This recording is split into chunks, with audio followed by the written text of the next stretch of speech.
Buenos días chicos, este es el tema 9, vamos a ir rapidito, hay cosas en las que me voy a parar un poquito más y cosas en las que, bueno, pues vamos a pasar más en alto, ¿vale? En resumidas cuentas, ¿de qué trata este tema? Trata de ver de dónde saca la pasta la empresa para llevar a cabo su actividad, ¿de acuerdo?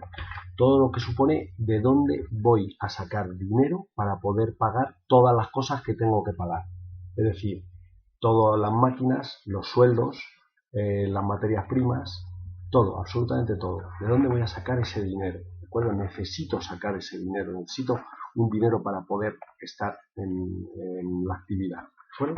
Entonces, el primer punto que nos viene es el de la función financiera de la empresa. Esto es teoría, ¿vale? Teoría pura y dura.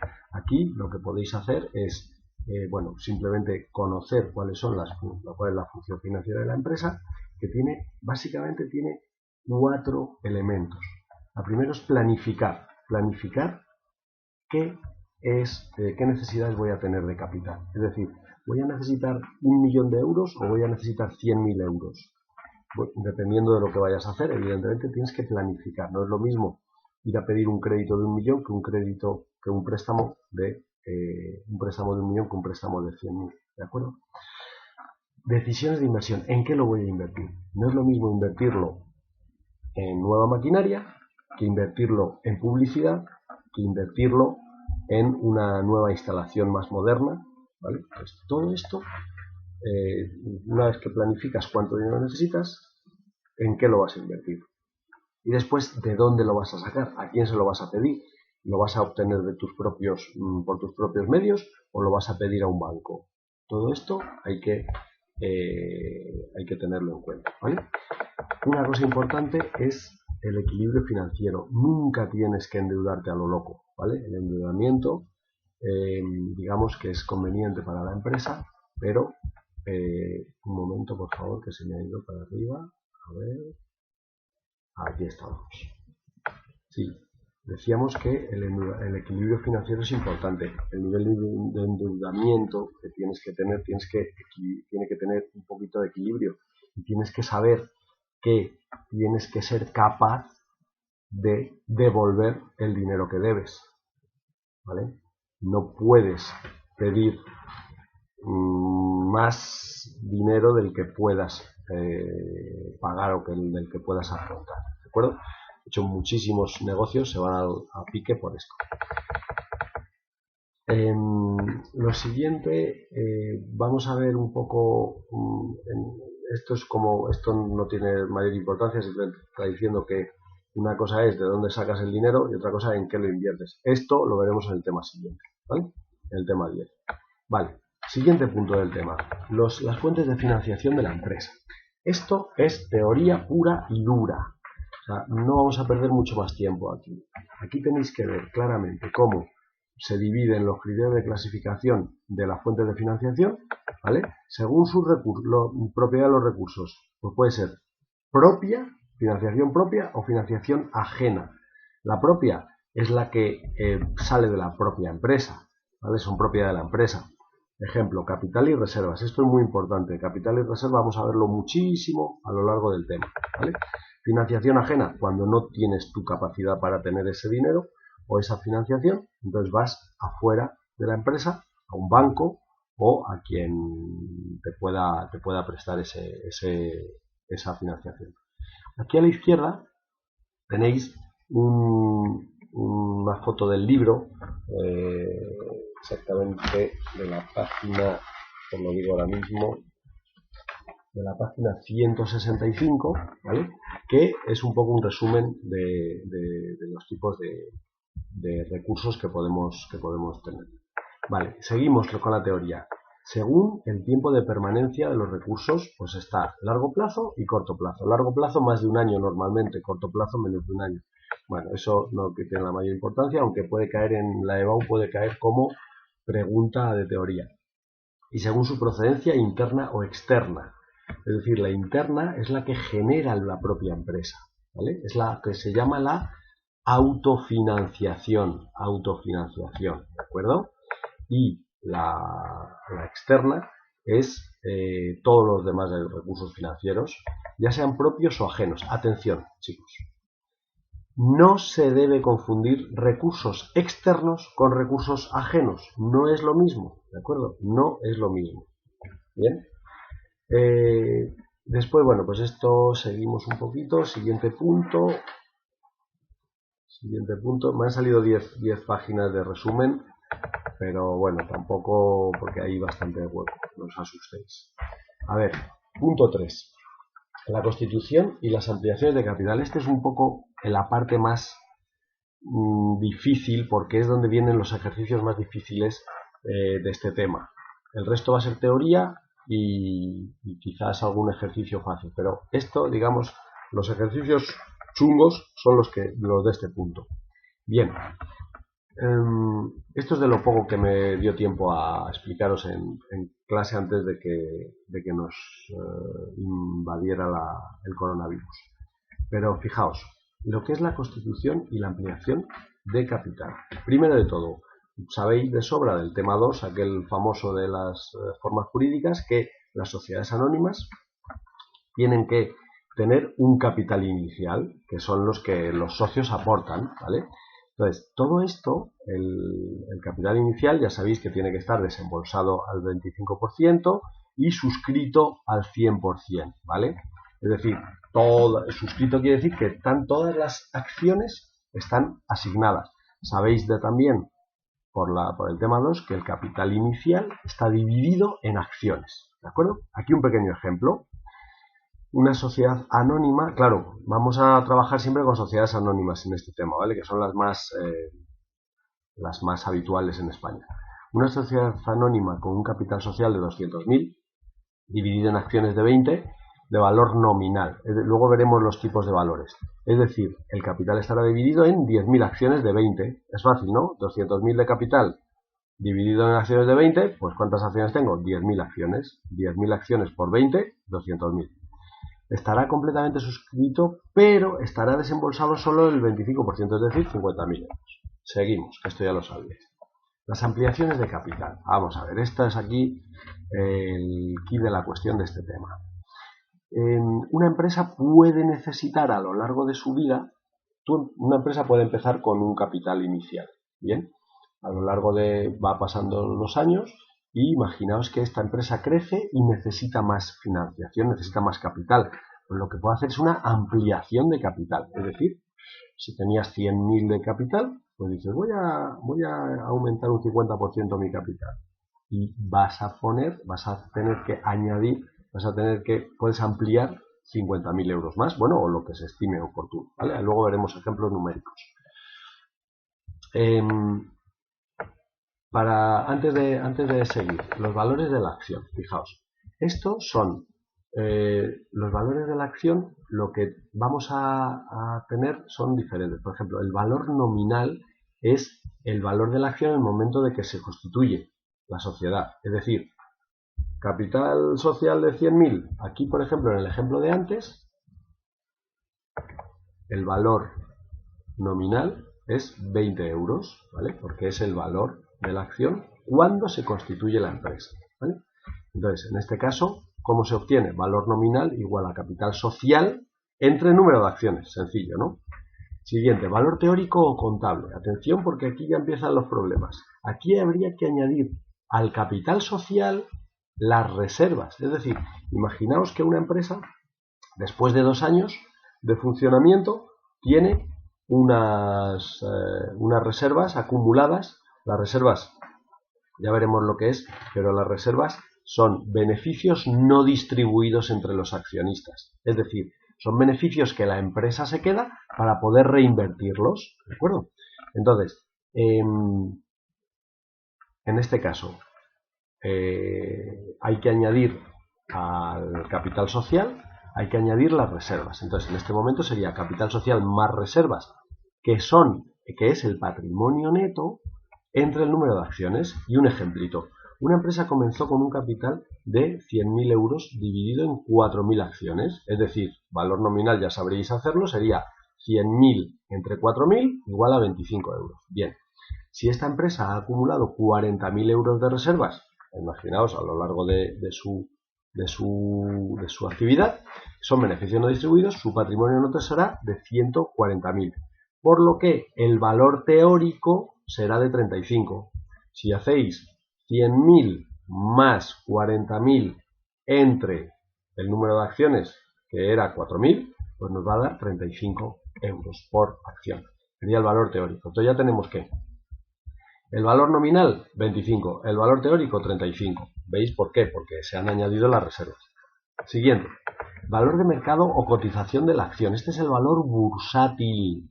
Es decir, el valor en bolsa. Imaginaos que una empresa tiene esta empresa que hablábamos antes, está cotizando en bolsa a 40 euros la acción.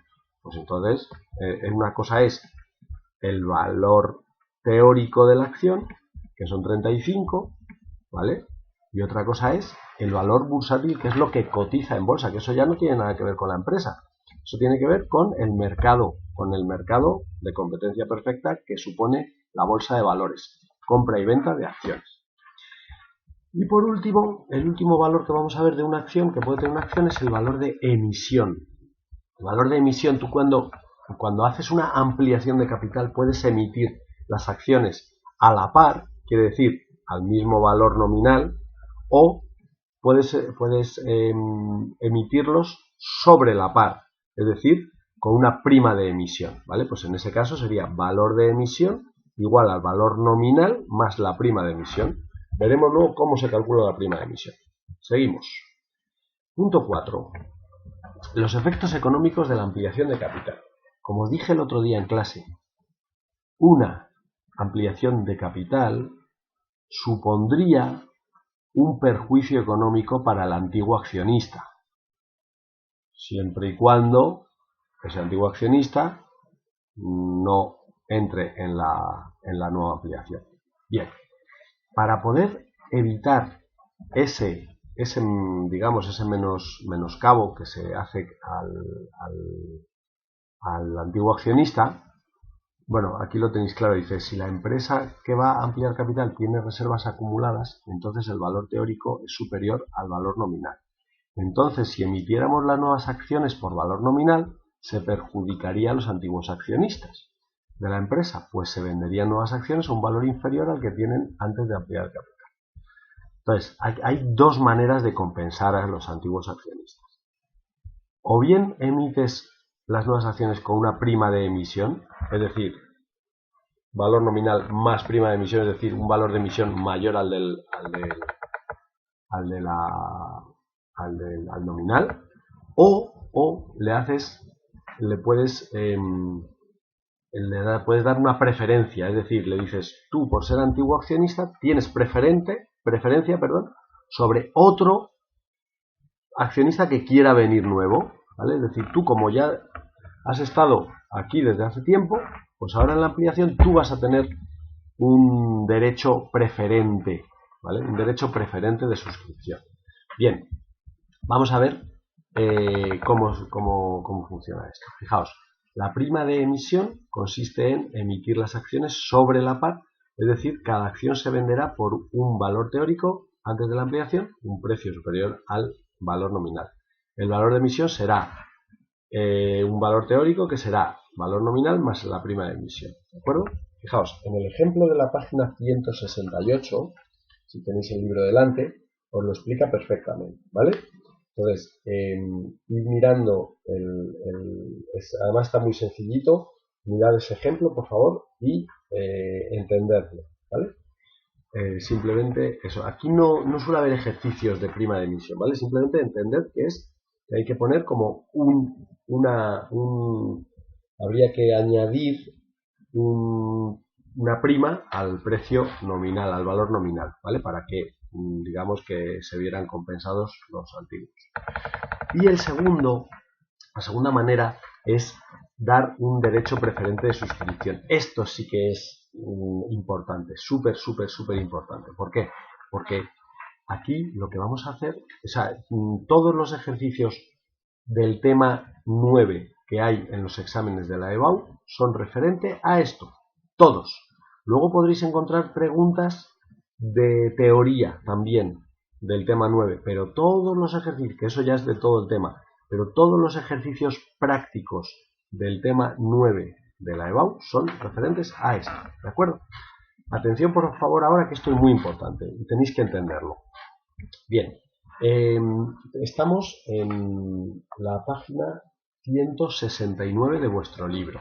Bien, fijaos, ¿cuál es digamos, el concepto de un derecho de suscripción preferente? Cuando un antiguo accionista, cuando hay una ampliación de capital, el antiguo accionista se le da una preferencia para poder comprar las nuevas acciones. Es decir, la empresa no dice, venga, amplío el capital y que compre quien quiera. No. Le dice, amplío el capital y primero le digo a mis antiguos accionistas, oye, antiguo accionista, ¿tú quieres nuevas acciones? Y el tío ya puede elegir. Puede. Tú tienes derecho a elegir antes que nadie, ¿vale? El antiguo accionista. Entonces, ese accionista antiguo tiene dos opciones. O ejercitar ese derecho, en cuyo caso comprará las acciones por su valor nominal, o no ejercitarlo porque dice, no, yo no quiero más acciones nuevas, así que yo no voy a acudir a la ampliación de capital, con lo cual lo que vas a hacer es, ese derecho que tenías, lo vas a poder vender. Tú puedes vender ese derecho a un tercero, a otra persona ajena a ti, ¿de acuerdo? A quien sea. Entonces, lo que tendrás que hacer, puedes vender los derechos a un tercero ingresando una cantidad que le compense de la pérdida de valor de las acciones. Claro, evidentemente, si el antiguo accionista no quiere nuevas acciones, sus acciones ahora van a valer un poquito menos que las que antes de la ampliación, ¿de acuerdo? Porque va a tener menos poder. Entonces, lo que hay que hacer en este tipo de ejercicios es cuánto dinero se le va a pagar, cuánto dinero van a valer esos derechos, cuánto dinero va a poder sacar el antiguo accionista si vende esos derechos a un tercero. Pues aquí la manera de calcular el valor del derecho preferente de suscripción es lo que tenéis a continuación. Fijaos. Vamos a llamar a las cosas por su nombre. Vamos a ser originales y le hemos puesto a las acciones antiguas, N a las acciones nuevas, A de antiguas, N de nuevas. Valor bursátil al precio de cotización en bolsa antes de la ampliación. Valor de emisión, el valor de emisión de las nuevas acciones. ¿Vale? Y normalmente va a ser, puede ser superior o sobre la par. O sea, digo, o superior al valor de nominal o igual al valor del nominal. Sigamos. Calculamos el valor teórico del derecho de suscripción como la diferencia entre el valor de la acción antes y después de la ampliación. Es decir, tenemos que calcular cuánto valía la acción antes de la ampliación, tanto. ¿Cuánto valdrá después de la ampliación? Tanto. Pues, como es lógico, el precio de después siempre va a ser menor al precio de antes, con lo cual esa diferencia es lo que, digamos, la compensación que va a obtener el antiguo accionista que no quiera acudir a la ampliación de capital, es decir, que pueda vender ese derecho por el precio, por esta diferencia.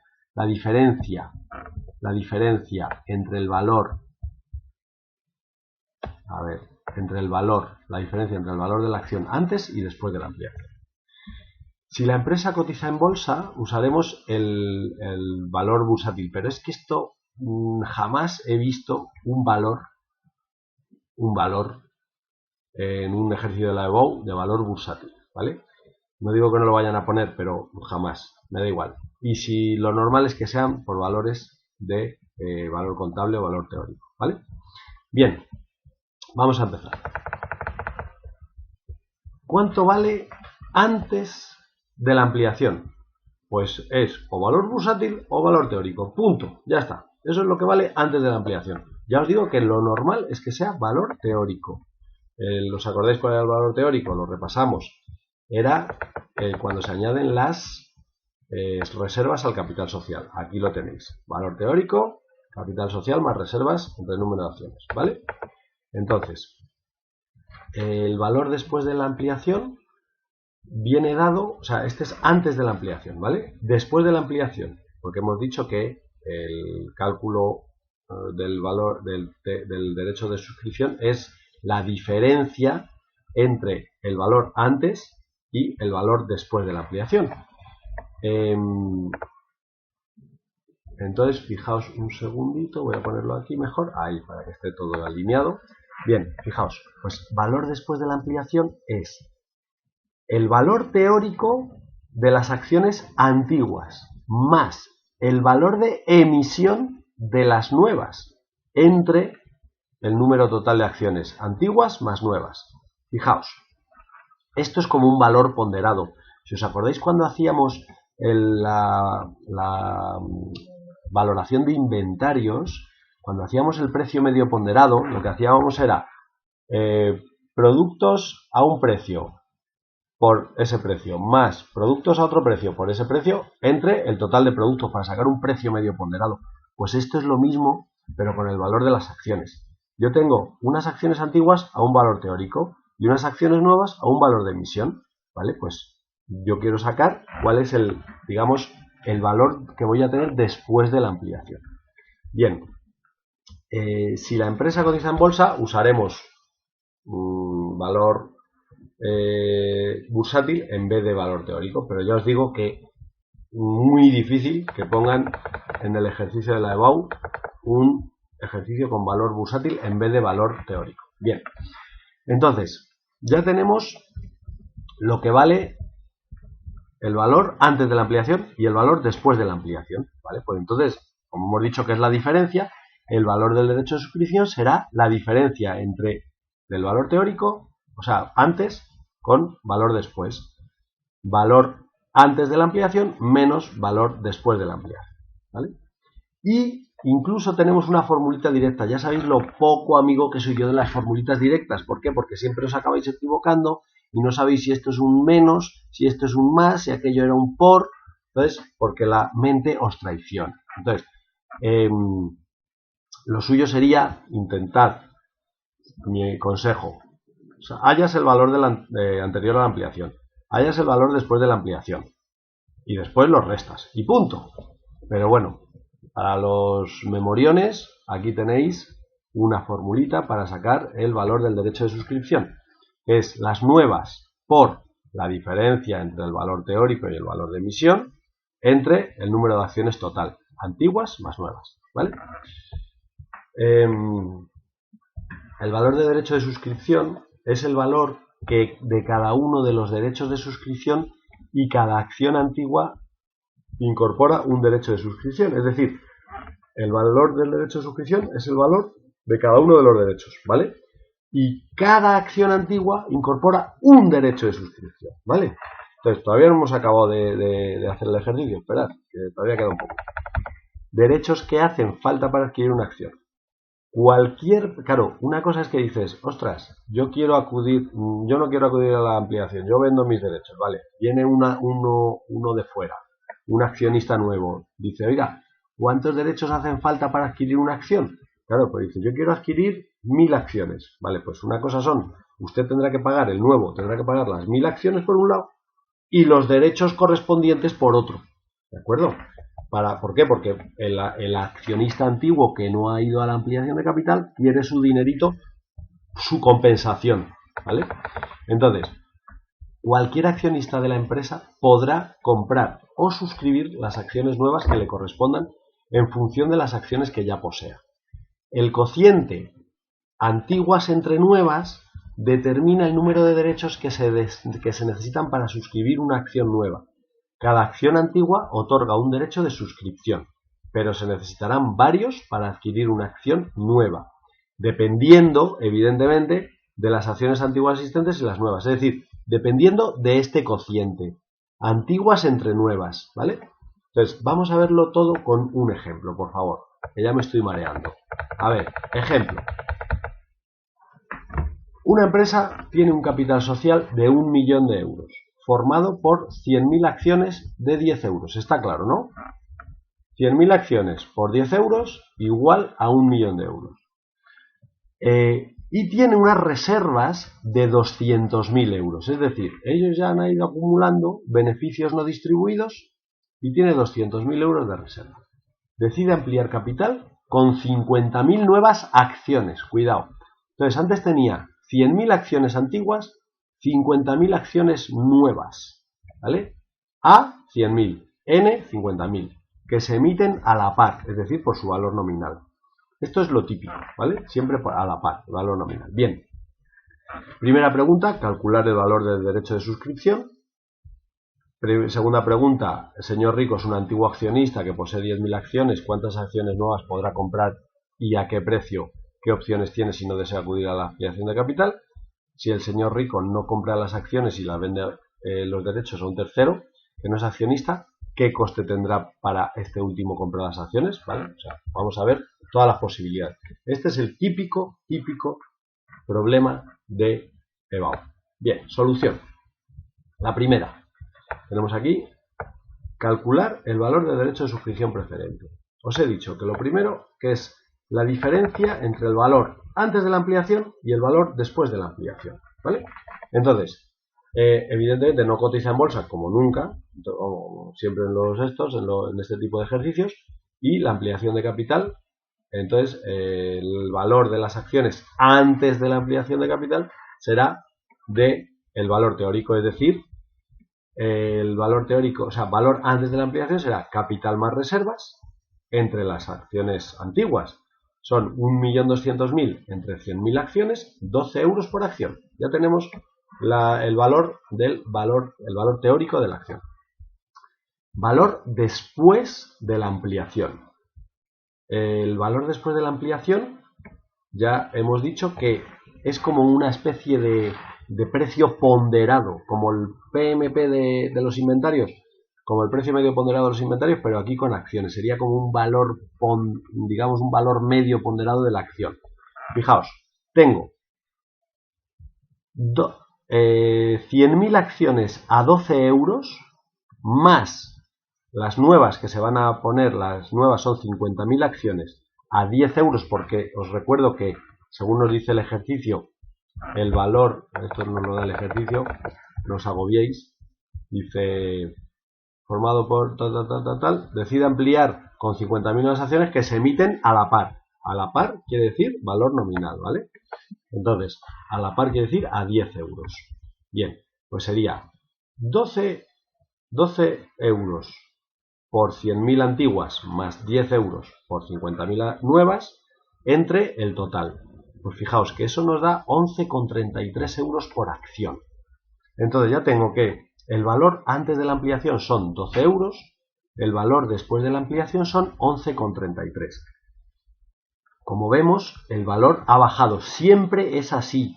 Si un día haciendo un ejercicio os da que el valor después de la ampliación es más que el antes de la ampliación, os habéis equivocado. Revisadlo, ¿vale? Entonces, el valor del derecho de suscripción se calcula como el valor antes menos el valor después. Pues aquí lo tenéis. Valor antes de la ampliación, 12, menos valor después, 11,33, 0,67 euros por derecho.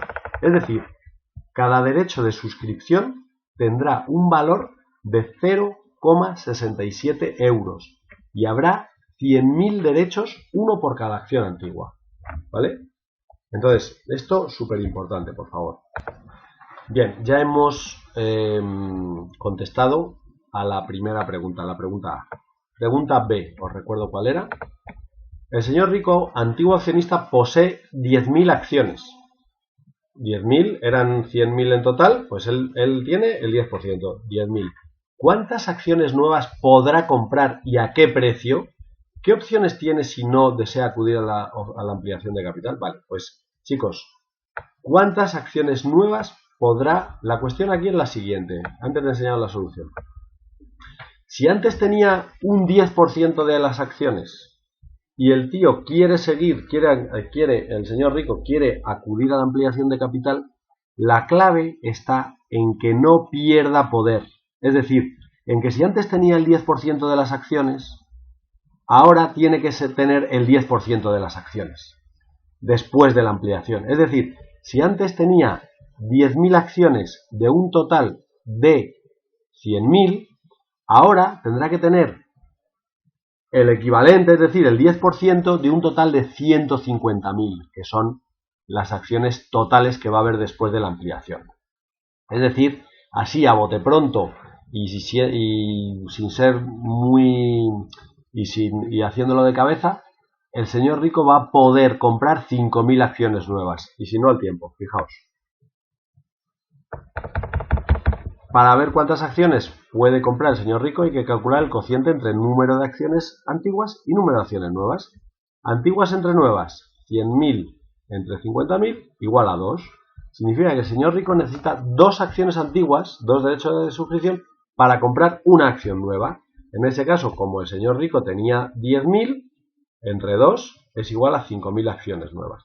Podéis hacerlo también de la manera que os he dicho, es decir, si el señor rico tenía 10% de las acciones antes de la ampliación, también querrá tener 10% después de la ampliación. Es decir, si antes había 100.000 acciones y el señor rico tenía el 10%, es decir, 10.000, ahora que va a haber 150.000 acciones, el señor rico tendrá que tener 15.000, es decir, las 10.000 de antes con las 5.000 nuevas, ¿vale?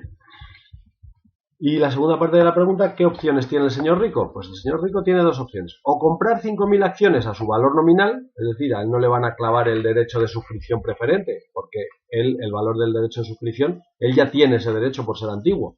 Con lo cual va a tener que aflojar 5.000 acciones a 10 euros, 50.000 euros más. O dice, no, yo paso de más acciones, quiero vender los derechos. Vende los derechos, como tiene 10.000 derechos, uno por acción, ¿vale? Si los vende, podrá ingresar. ¿Cuánto valía cada derecho? 0,67. ¿Os acordáis? Lo tenéis en la parte en el apartado A. Con lo cual podrá ingresar 6.700 euros. ¿Quién va a pagar este dinero? Pues uno nuevo, uno que venga detrás. Es decir, que lo vamos a ver en el apartado C. Dice, el señor rico no compra las acciones y vende los derechos a un tercero, que no es accionista de la empresa. ¿Qué coste tendrá para este último? Pues fijaos, aquí lo tenéis. Si el señor rico vende los derechos a otra persona y ésta decide comprar las acciones, tendrá el siguiente coste. Coste por la compra de los derechos, 10.000 por 0,67, 6.700, que eso es lo que va a cobrar el señor rico, si os acordáis. ¿Veis que aquí el señor rico, cuando vende los derechos, cobra 6.700? Pues fíjate quién los ha pagado, el otro. Y el coste por comprar las acciones sigue siendo el mismo, sería 5.000 por 10 euros, 50.000, es decir, el señor nuevo, el nuevo accionista, va a tener que pagar 50.000 por las acciones y 6.700 por los derechos. Total, 56.700. Pero, como siempre, hay otra forma de hacerlo, que es, ¿os acordáis que en el apartado A dijimos que cada derecho valía 0,67?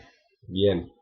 ¿Qué es lo que ocurre? ¿Cómo significa que necesitas 2 acciones antiguas, 2 derechos de suscripción para comprar una acción nueva? Es decir, si el señor nuevo quiere comprar las nuevas acciones, lo que tiene que hacer es comprar 2 derechos de suscripción por cada acción nueva que quiera comprar.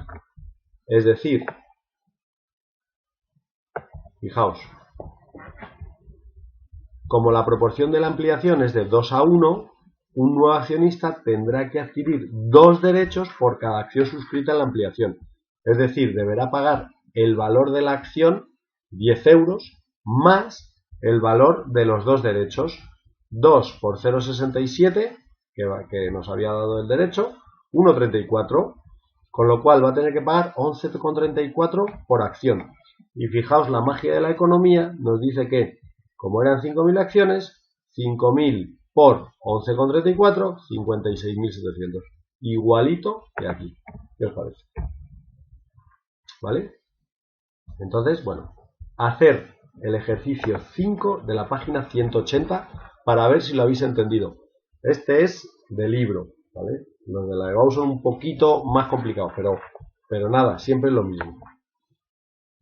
Vale, seguimos, chicos, venga, que se me está quedando muy largo el vídeo. Quería que fuera media hora y ya van 34 minutos. Bien. Punto 5. La financiación interna. A partir de ahora, o sea, digamos que todo lo que supone la parte más práctica ya la hemos dado, ¿vale? A partir de aquí es todo más teórico, todo teoría, que también lo preguntan mucho en la EBAU, como vais a ver en los ejercicios. Fijaos, aquí voy a ir muy rápido, porque esto es teoría, esto lo tenéis que estudiar y punto. Financiación interna o autofinanciación. Aquí ya nos van a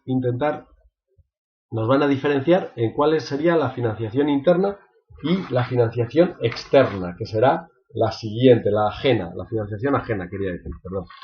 Entonces, fijaos, la autofinanciación, como su propio nombre indica, es financiarse uno mismo, ¿de acuerdo?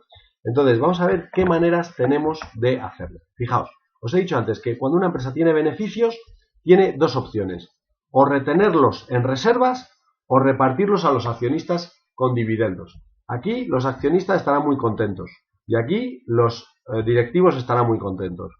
En este caso siempre hay uno que sale perdiendo, pero digamos que a los accionistas se les convence diciéndoles, oye, que si no crecemos, el año que viene no tendréis nada tampoco, y así sucesivamente, ¿vale? Entonces, siempre hay que mantener un equilibrio entre lo que se guarda para reinvertir como autofinanciación y lo que se reparte a los accionistas para que los accionistas estén contentos y no se vayan con otro, ¿vale?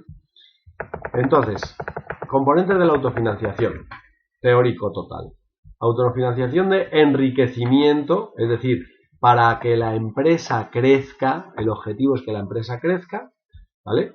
Entonces, cojo los beneficios, los retengo, los llevo a reservas. En reservas ya os acordáis que es lo que se añade al capital social para tener el patrimonio neto, ¿vale? Es el patrimonio neto. Y hay distintos tipos de reserva, estudiadla, que no voy a perder tiempo aquí. Autofinanciación de mantenimiento, las amortizaciones y las provisiones. Fijaos, concepto, atención. La de antes, la autofinanciación de enriquecimiento busca que la empresa crezca. La de mantenimiento busca conservar el patrimonio de la empresa. Fijaos. Esto es como una hucha, ¿vale? Como si fuera una hucha de la empresa. Hay dos tipos de hucha, la de las amortizaciones y la de las provisiones. La de las amortizaciones es, fijaos, cuando las empresas tienen su actividad, la maquinaria, los camiones, los ordenadores, todo eso va perdiendo valor. ¿Por qué? Porque se va gastando o porque se va quedando obsoleto, los ordenadores se van quedando obsoletos, hay que renovarlos. Bien, de vez en cuando habría que renovarlos. Esa depreciación que sufre el inmovilizado, bueno, el inmovilizado todavía no tenéis ese concepto porque todavía no hemos llegado a contabilidad, pero digamos que el inmovilizado es el activo que va a quedarse mucho tiempo en la empresa, ¿de acuerdo? Entonces, esas amortizaciones, perdón, esa depreciación del inmovilizado, esa depreciación de las furgonetas, de las máquinas, de los ordenadores, se mide contablemente, se expresa como una amortización. Y las amortizaciones es como un gasto más, es decir, yo digo, yo compro un camión que me ha costado 100.000 euros. Yo estimo que el camión me va a durar 10 años. Voy a hacer una amortización lineal esos 10 años. Es decir, cada año voy a amortizar 10.000 euros del camión, que me costó 100.000. ¿De acuerdo? Entonces, cada año voy a amortizar 10.000 euros del camión. Así, es como un gasto. ¿De acuerdo? Es como un gasto igual que los salarios, igual que cualquier otro coste. Es un coste de producción. Entonces, se tendrá que quitar de los beneficios al final. ¿Y qué es lo que tengo, qué es lo bueno? Que yo, cuando pasen los 10 años, como he ido poniendo cada año, he ido minorando el valor del camión 10.000 euros y en 10 años acaba la vida útil del camión y digamos que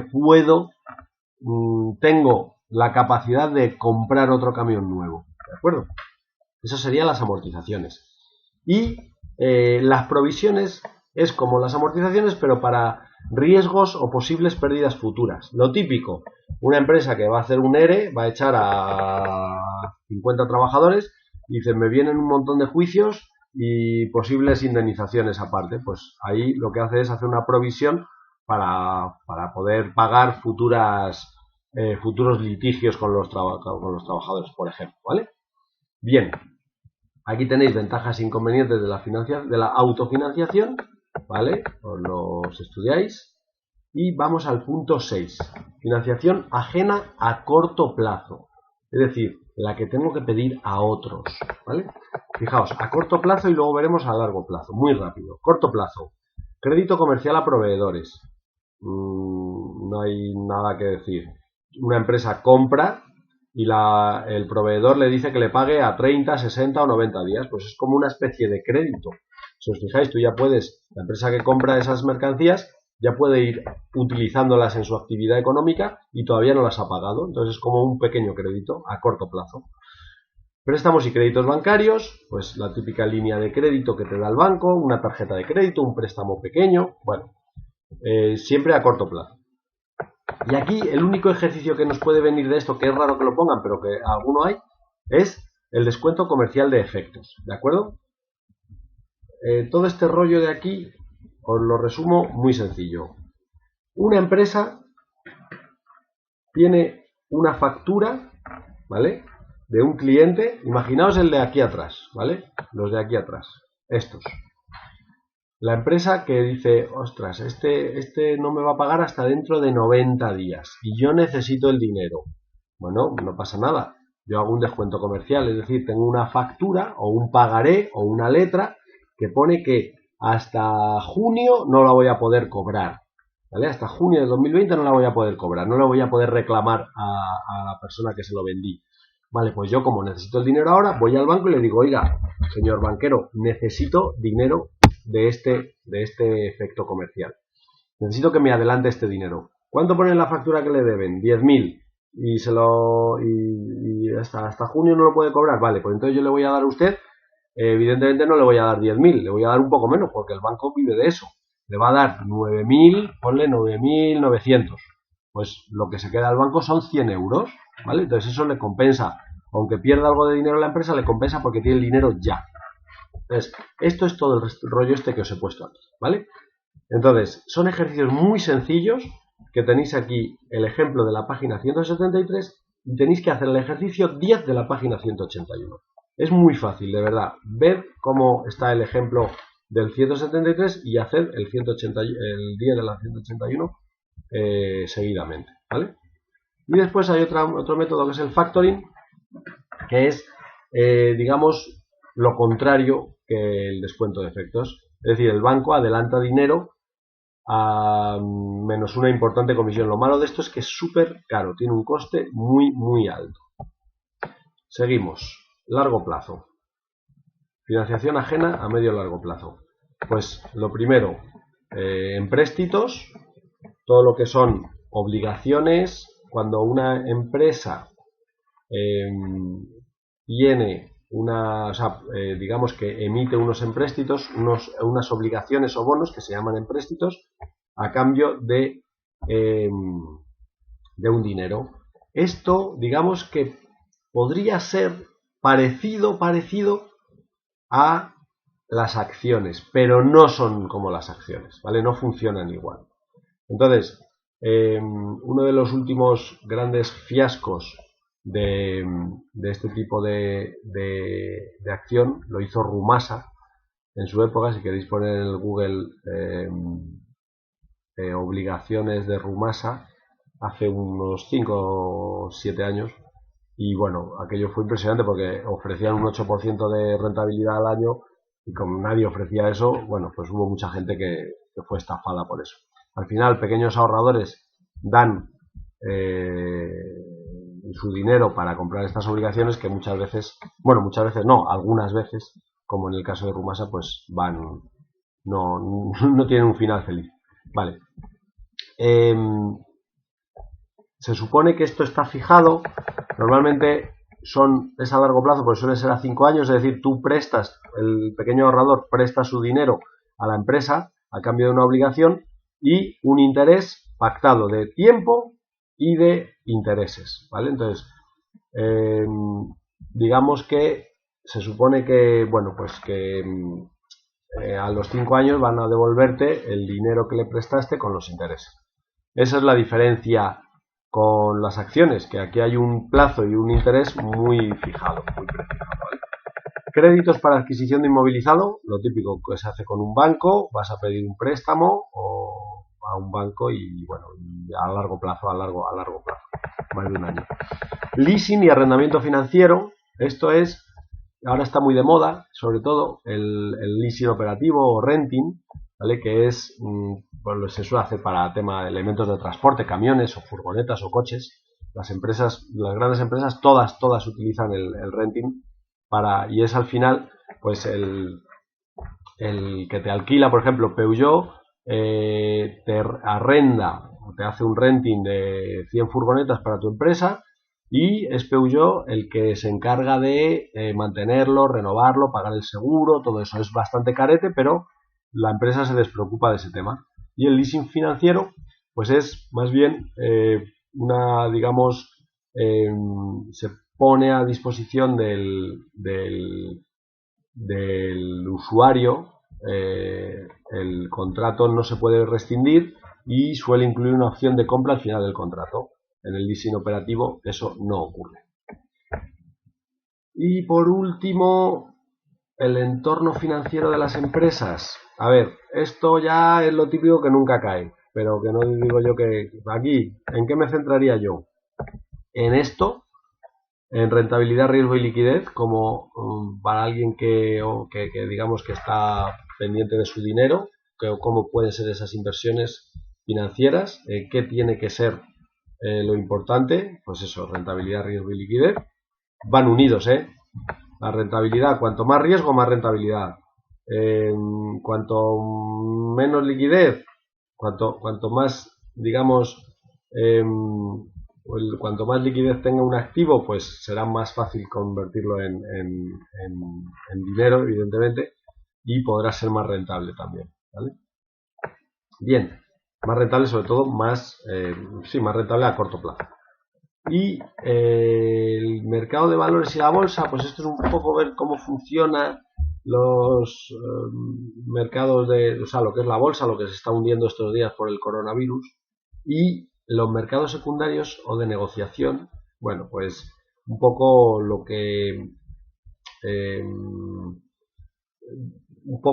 que son distintas maneras de lo que es el mercado de valores, ¿vale?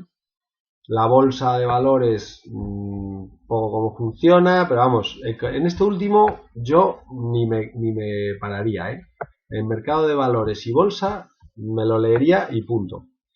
Y aquí tenéis al final los ejercicios de BAU de este tema, es decir, todo lo que, bueno, los primeros, hay muchos más, pero bueno, estos son los que vais a tener que ir haciendo, que yo os diré, ¿vale?